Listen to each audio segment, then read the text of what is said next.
Inverse of A matrix या reciprocal of matrix, तो इसको डिफाइन इस तरह से कर सकते हो, ये square matrix is said to be invertible. तो इन्वर्स निकालने के लिए पहला कंडीशन कि वो स्क्वायर मैट्रिक्स होना चाहिए, right. Is said to be invertible, उसको इन्वर्टिबल तब कहेंगे। और इन्वर्टिबल होने के लिए कंडीशन है कि नॉन सिंगुलर होना चाहिए, इसका मतलब उसकी डिटर्मिनेंट की value not equal to zero होनी चाहिए। If there exist a matrix B, एक ऐसा कोई मैट्रिक्स एग्जिस्ट करता हो उस मैट्रिक्स का जिसका कि ए के साथ प्रोडक्ट करने पे वो आइडेंटिटी मैट्रिक्स बना रहा होगा, ठीक है।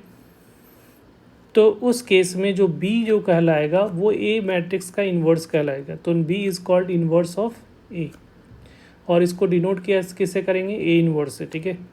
तो यहाँ पे अगर ए के साथ कोई ऐसा मैट्रिक्स बी है जिसको प्रोडक्ट करने पे आइडेंटिटी मैट्रिक्स बन रहा हो, ठीक है, तो बी मैट्रिक्स को हम लोग ए मैट्रिक्स का इन्वर्स बोलेंगे, ठीक है।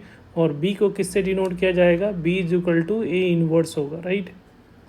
या इसका वाइस वर्सा भी होगा कि ए इन्वर्स बी है तो A B is equal to identity matrix, या A into B is equal to identity matrix है, तो इसका मतलब है B is equal to A inverse. या इसी में और भी बोल सकते हो कि बी इन्वर्स आपसे पूछा जाएगा तो पर भी आप इसको ए बोल सकते हो, ठीक है।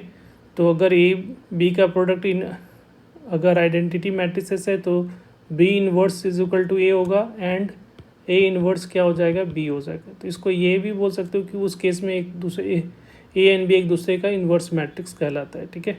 तो इसलिए B into A is equal to B identity matrices होगा। एक स्पेशल टाइप्स ऑफ मैट्रिक्स हम लोग पढ़ते आए हैं जिसको हम लोग इन्वर्टरी मैट्रिक्स बोलते हैं, ठीक है। इन्वर्टरी मैट्रिसेस में क्या होता है कि अगर उस मैट्रिक्स को खुद के साथ मल्टीप्लाई करने पे आइडेंटिटी मैट्रिसेस हो रहा है, तो यहाँ पे अगर इसको से कंपेयर करो तो ए इंटू ए स्क्वायर का मतलब क्या हो, ए इंटू आइडेंटिटी मैट्रिसेस हो गया। तो बी के जगह पे क्या दिख रहा है, ए दिख रहा है। इट मीन्स कि यहाँ पे जो है ए इन्वर्स किसके बराबर हो जाएगा, ए के बराबर हो जाएगा, ठीक है। क्योंकि बी की जगह पे ए है तो एक दूसरे का इन्वर्स होगा। इसका मतलब ये हुआ कि वो खुद का इन्वर्स होगा, ठीक है। अगर इन्वर्टरी मैट्रिक्स है तो उसका इन्वर्स जो होगा इट सेल्फ होगा, राइट। या इसको अगर डिटेल से प्रूफ करना चाहते हो तो इसको प्री मल्टीप्लाई कर लो, किससे, pre multiply by A inverse से। तो यहाँ पे A into A is equal to A inverse, और ए इन्वर्स से दोनों में प्री मल्टीप्लाई का मतलब पहले, पोस्ट का मतलब बाद में होता है। तो यहाँ पे ए इन्वर्स एसोसिएटिव लॉ को फॉलो करता है, तो A into A is equal to क्या हो जाएगा, ए इन्वर्स, क्योंकि किसी भी मैट्रिक्स को आइडेंटिटी मैट्रिक्स से मल्टीप्लाई करोगे तो इट सेल्फ होगा, ठीक है।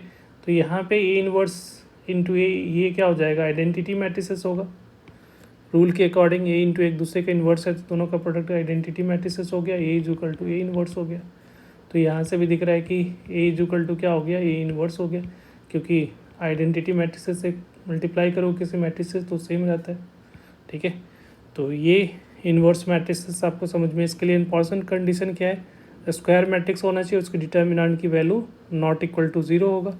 तो उस केस में ए मैट्रिक्स का एक ऐसा मैट्रिक्स ज़रूर एग्जिस्ट करेगा जिसको खुद के साथ प्रोडक्ट करने पे, उसके साथ प्रोडक्ट करने पे आइडेंटिटी हो जाए, और वो उसका क्या कहलाता है, इन्वर्स मैट्रिक्स कहलाता है।